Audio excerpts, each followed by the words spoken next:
of the adder's bite. One day, Zarathustra had fallen asleep under a fig tree because of the heat, and had laid his arms over his face. And an adder came along and bit him in the neck, so that Zarathustra cried out with pain. When he had taken his arm from his face, he regarded the snake.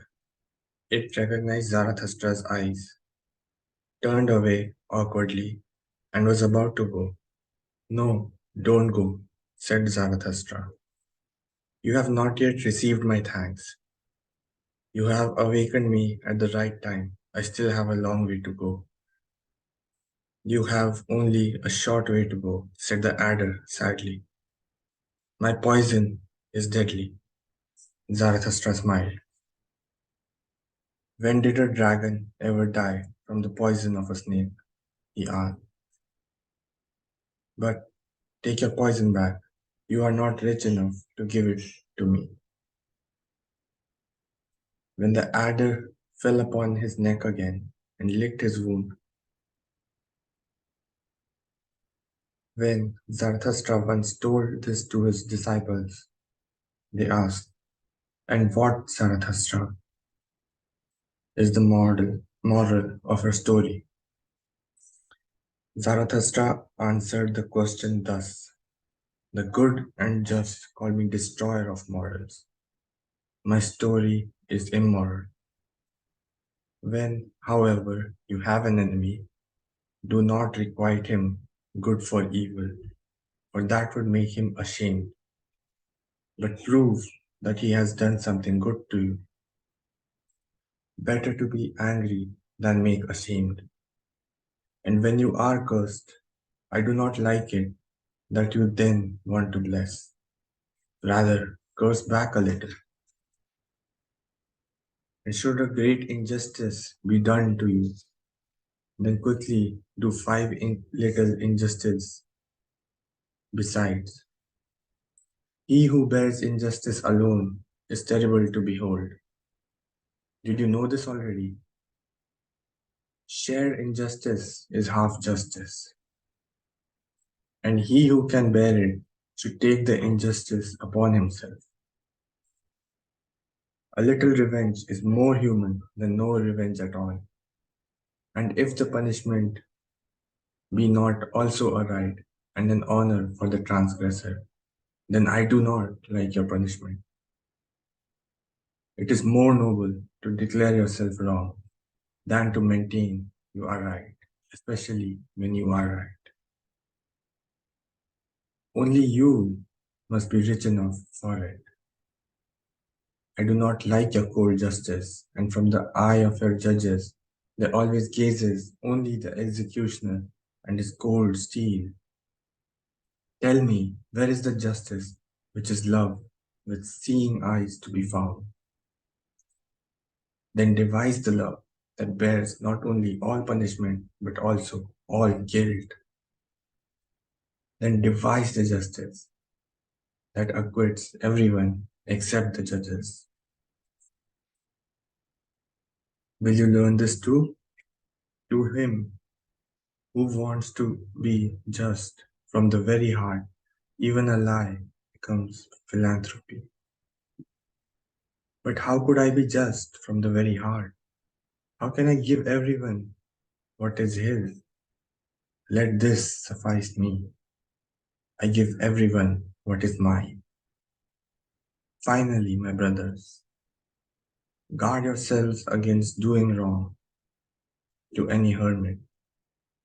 How could a hermit forget? How could he requite? A hermit is like a deep well. It is easy to throw a stone into it. But if it sinks to the bottom, tell me, who shall fetch it out again? Guard yourselves against offending the hermit. But if you have done so, well then, kill him as well. Thus spoke Zarathustra. Of marriage and children, I have a question for you alone, my brother. Throw this question like a plummet into your soul. to discover how deep it is. You are young and desire marriage and children, but I ask you, are you a man who ought to desire a child? Are you the victor, the self conqueror, the ruler of your senses, the lord of your virtues?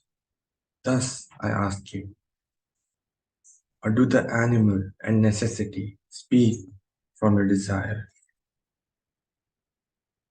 or isolation, or disharmony with yourself? I would have your victory and your freedom long for a child.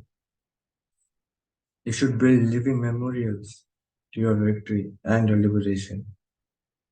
You should build beyond yourself, but first you must be built yourself, square built in body and soul. You should propagate yourself not only forward but upward. May the garden of marriage help you to do it. You should create a higher body, a first motion, a self propelling wheel. You should create a creator.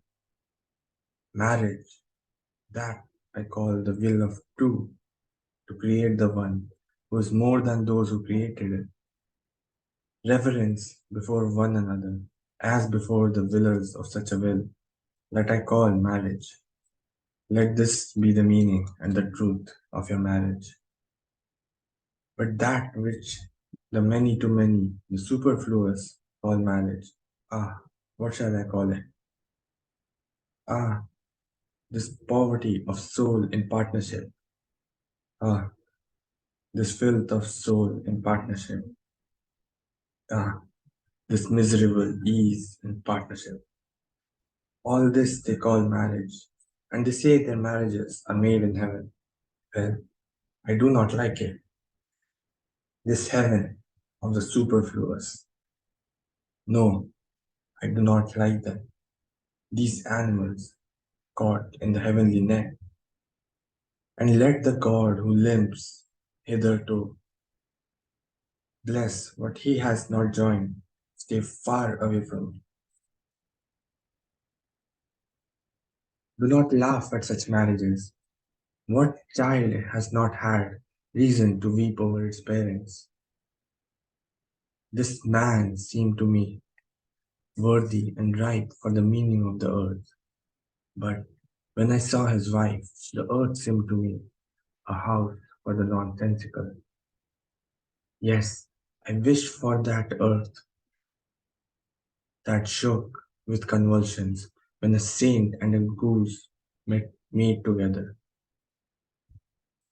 This man set forth like a hero in conquest of truth, and at last he captured a little dress-up lie. He calls it his marriage. That man used to be reserved in his dealings and fastidious in his choice, but all at once he spoiled his company once and for all. He calls it his marriage.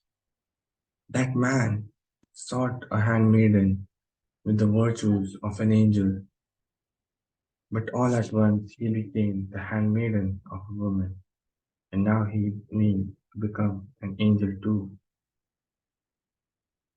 I have found all buyers cautious, and all of them have astute eyes. But even the most astute man buys his wife while she is still wrapped. Many brief follies, that is called love with you. And your marriage makes an end of many brief follies with one long stupidity. Your love for woman and woman's love for man, ah, if only it were pity for suffering and veiled God. But generally, two animals sense one another, but even your best love too is only a passionate impersonation and a painful ardor. It is a torch which should light your way to higher paths.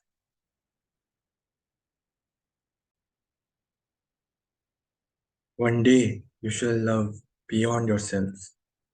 So first learn to love. or that you have had to drink the bitter cup of your love. There is bitterness in the cup of even the best love. Thus, it arouses longing for the Superman. Thus, it arouses thirst in you, the Creator. The Creator's thirst, arrow, and longing for the Superman. Speak, my brother.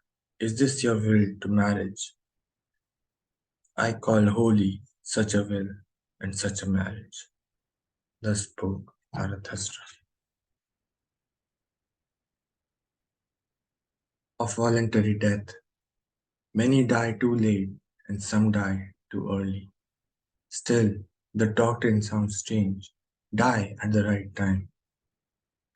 Die at the right time, thus Zarathustra teaches. To be sure, he who never lived at the right time could hardly die at the right time. Better if he were never to be born. Thus I advise the superfluous, but even the superfluous make a great thing of the dying. Yes, even the hollowest nut wants to be cracked. Everyone treats death as an important matter, but as yet, death is not a festival. As yet, men have not learned to consecrate the fairest festival. I shall show you the consummating death, which shall be a spur and a promise to the living. The man consummating his life dies his death triumphantly, surrounded by men filled with hope and making solemn vows. Thus one should learn to die, and there should be no festivals at which such a dying man does not consecrate the oaths of the living. To die thus is the best death, but the second best is to die in battle, to squander a great soul. But equally hateful to the fighter as to the victor is your grinning death, which comes creeping up like a thief and yet comes as master. I commend to you my sort of death, voluntary death, that comes to me because I wish it. And when shall I wish it? He who has a goal and an heir wants death at the time most favorable to his goal and desire. And out of reverence for his goal and desire, he will hang up no more withered wreaths in the sanctuary of life. Truly, I do not want to be like the rope makers. They spin out their yarn and as a result continually go backwards themselves. Many a one grows too old even for his truths and victories.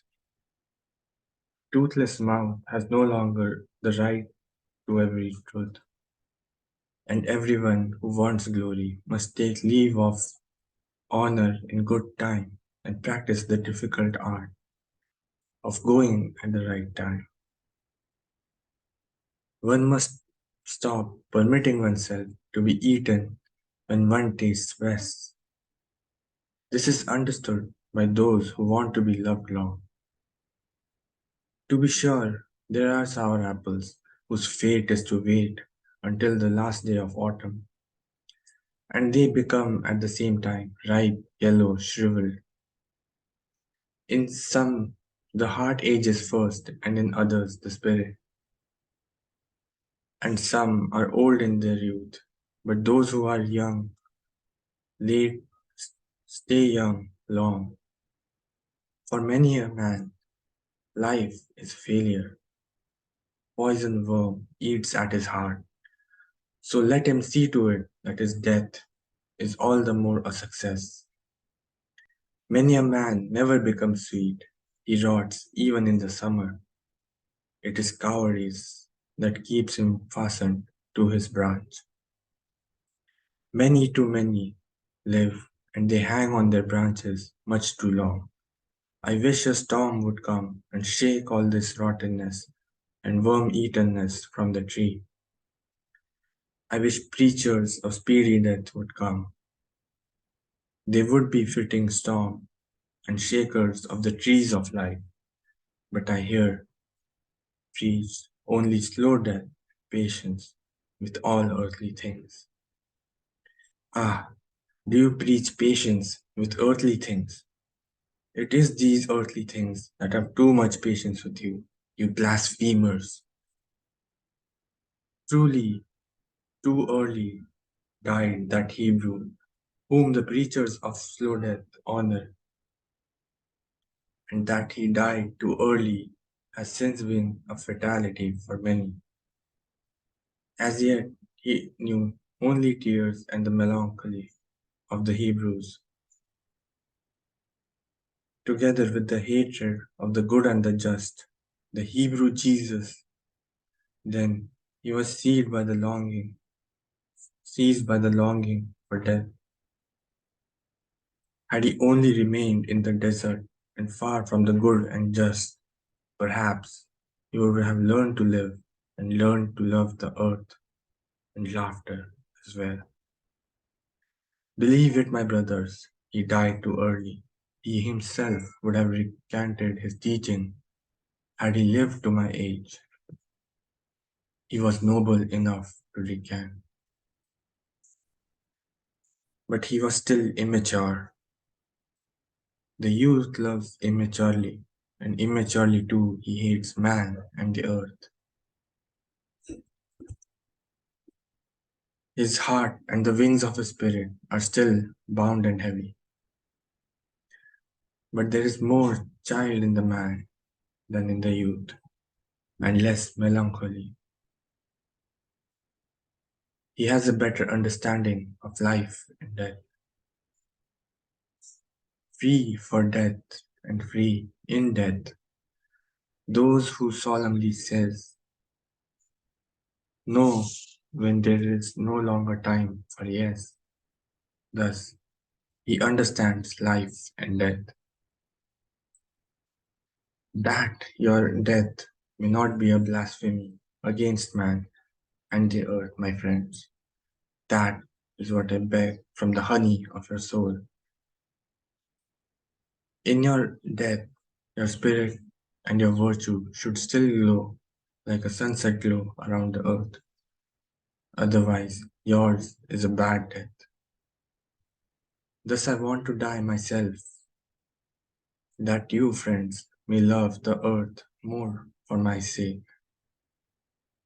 And I want to become earth again, that I may have peace in her who bore me. Truly, Zarathustra had a goal. Truly, Zarathustra had a goal. He threw his ball. Now, may you friends be the heirs of my goal. I throw the golden ball to you. But best of all, I like to see you, too, throwing on the golden ball, my friends. So I shall stay on earth a little longer. Forgive me for it. Thus spoke Zarathustra. Of the bestowing virtue. When Zarathustra had taken leave of the town to which his heart was attached, and which was called the Pied Cow, there followed him many who called themselves his disciples and escorted him. Thus they came to a crossroad. There Zarathustra told them that from then on he wanted to go alone, for he was afraid of going alone. But his disciples handed him in farewell a staff, upon the golden haft of which a serpent was coiled about a sun. Zarathustra was delighted with the staff and leaned upon it. Then he spoke thus to his disciples: Tell me, how did gold come to have the highest value? Because it is uncommon and useless and shining and mellow in luster. It always bestows itself. Only as an image of the highest virtue did gold come to have the highest value. Gold like gleams the glance of the giver. Gold luster makes peace between moon and sun. The highest virtue is uncommon and useless. It is shining and mellow in luster. The highest virtue is a bestowing virtue. Truly, I divine you well, my disciple. You aspire to the bestowing virtue as I do. What could you have in common with cats and wolves? You thirst to become sacrifices and gift yourselves, and that is why you thirst to heap up all riches in your soul. Your soul aspires insatiably after treasures and jewels because your virtue is insatiable in wanting to give. You compel all things to come to you and into you, that they may flow back from your fountain as gifts of your love. Truly, such a bestowing love must become a thief of all values. But I call this selfishness healthy and holy. There is another selfishness, an all too poor, a hungry selfishness that always wants to steal. That selfishness of the sick selfishness. It looks with the eye of a thief upon all lustrous things. With the greed of hunger, it measures him who has plenty to eat, and it is always skulking about the table of the givers. Sickness speaks from such craving and hidden degeneration. The thieving greed of these longings speaks of a sick body. Tell me, my brothers, what do we account bad and the worst of all? Is it not degeneration? And we always suspect degeneration where the bestowing soul is lacking. Our way is upward, from the species across to the superspecies, but the degenerate mind, which says all for me, is a horror to us.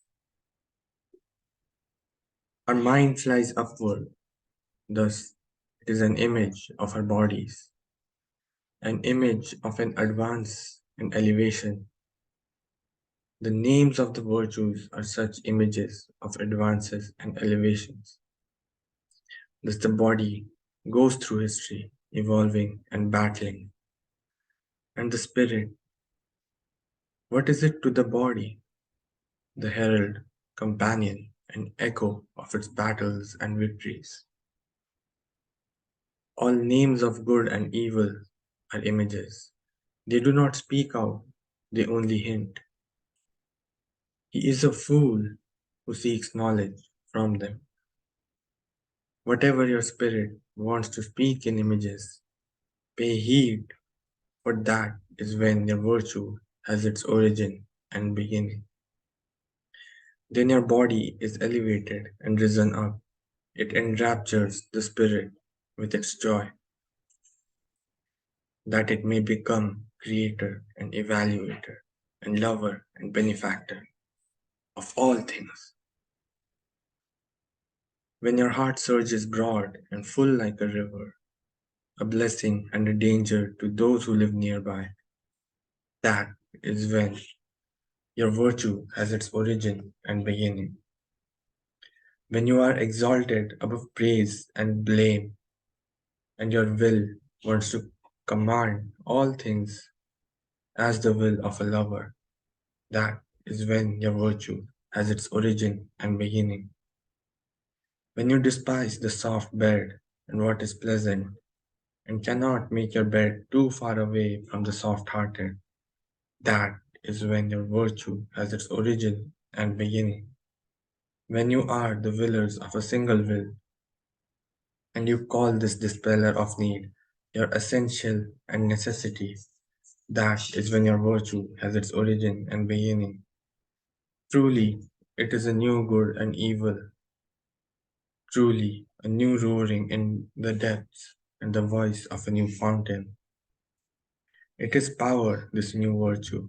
It is a ruling idea, and around it a subtle soul, a golden sun, and around it the serpent of knowledge.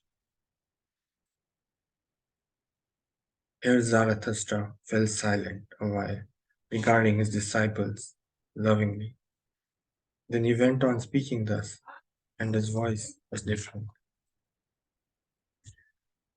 Stay loyal to the earth, my brothers, with the power of your virtue.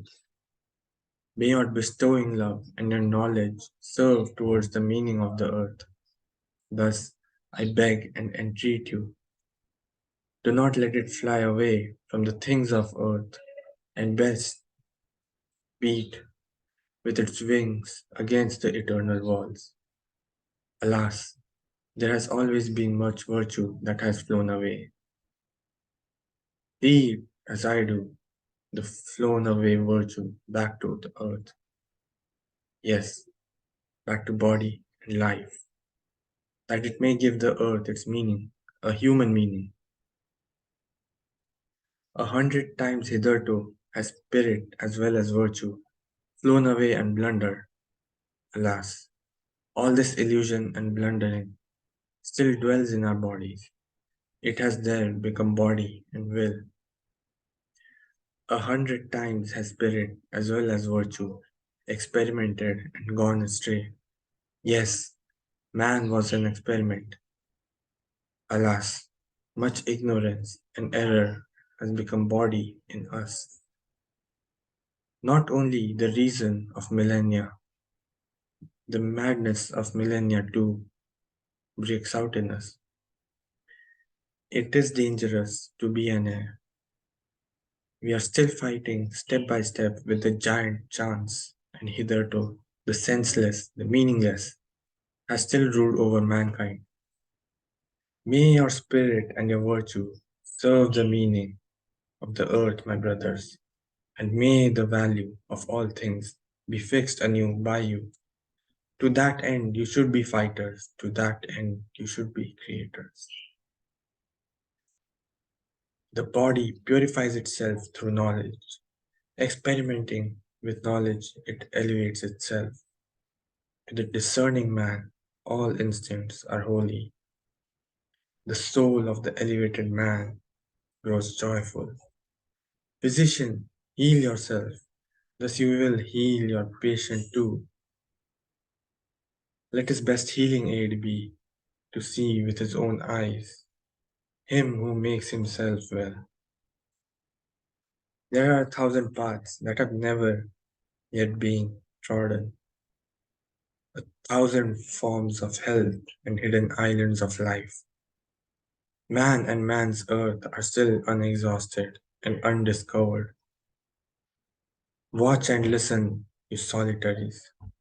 From the future come winds with a stealthy flapping of wings, and good tidings go out to delicate ears. You solitaries of today who have seceded from society, you shall one day be a people. From you who have chosen out yourselves shall a chosen people spring, and from this chosen people, Superman. Truly, the earth shall become a house of healing, and already a new order floats about, an order that brings health and a new hope. When Zarathustra had said these words, he paused like one who has not said his last word. Long he balanced the staff doubtfully in his hand. At last he spoke thus, and his voice was different. I now go away alone, my disciples. You too now go away and be alone. So I will have it. Truly, I advise you, go away from me and guard yourselves against Zarathustra.